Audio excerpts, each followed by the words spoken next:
উম্মত হিসাবে আমাদের দায়িত্ব হলো আমাদের প্রত্যেকেরই নেক সন্তানের দরকার আছে না নাই? নেক সন্তানের দরকার আছে না নাই? সন্তানের দরকার না, নেক সন্তানের দরকার।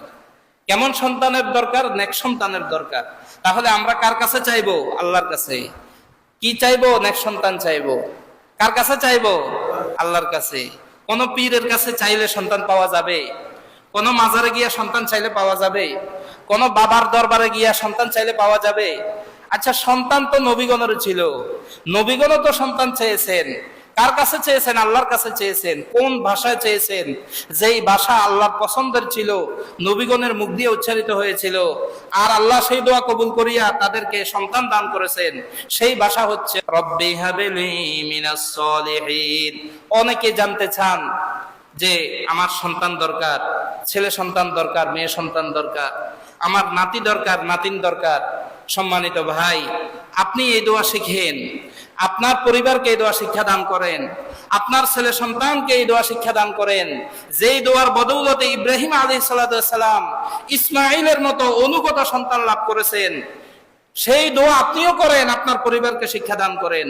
সকাল সন্ধ্যায় দিবানিশি 5 ওয়াক্ত নামাজের পরে, শোয়ার আগে, বিছানায় যাওয়ার আগে, স্ত্রীর কাছে যাওয়ার আগে, স্ত্রীর স্বামীর কাছে আসার আগে 2-4 রাকাত পবিত্র অবস্থায় নামাজ পড়িয়া আল্লাহর কাছে হাত উঠাইয়া দোয়া করেন যে হে আল্লাহ, আদম আলাইহিস সালাতু ওয়াস সালাম থেকে নিয়ে এই পর্যন্ত যেভাবে বংশ বিস্তার আপনি করেছেন নেক সন্তান দান করিয়া, আমি স্বামী হিসাবে আমাকে আপনি নেক সন্তান দান করেন। আর স্ত্রী দোয়া করবে হে আল্লাহ রব্বি হাবিলি মিনাস সলিহিন, যেভাবে নবীগণের দোয়া কবুল করিয়া আপনি নবীগণকে সন্তান দান করেছেন, আমার স্বামীকে আমার মাধ্যমে, আমার গর্ভের মধ্যে আপনি নেক সন্তান দানের মাধ্যমে সন্তানের পিতা বানাইয়া দেন। সুবহানাল্লাহ। এরকম স্ত্রী আছে? আছে এরকম স্ত্রী? আল্লাহু আকবার। এরকম নেককার স্ত্রীও তালাশ করতে হবে। ইব্রাহিম আলাইহিস সালাতু ওয়াস সালাম হাজরা আলাইহাস সালাতু ওয়াস সালামকে বিবাহের বন্ধনে আবদ্ধ করলেন, আল্লাহর কাছে দোয়া করলেন রব্বি হাবিলি মিনাস সলিহিন। রব্বি, হে আমার রব, হাবিলি, আপনি আমাকে দান করেন, মিনাস সলিহিন, একজন নেককার সন্তান, একজন নেককার সন্তান আমাকে দান করেন। সেদিন ওই দোয়া কবুল হয়েছে।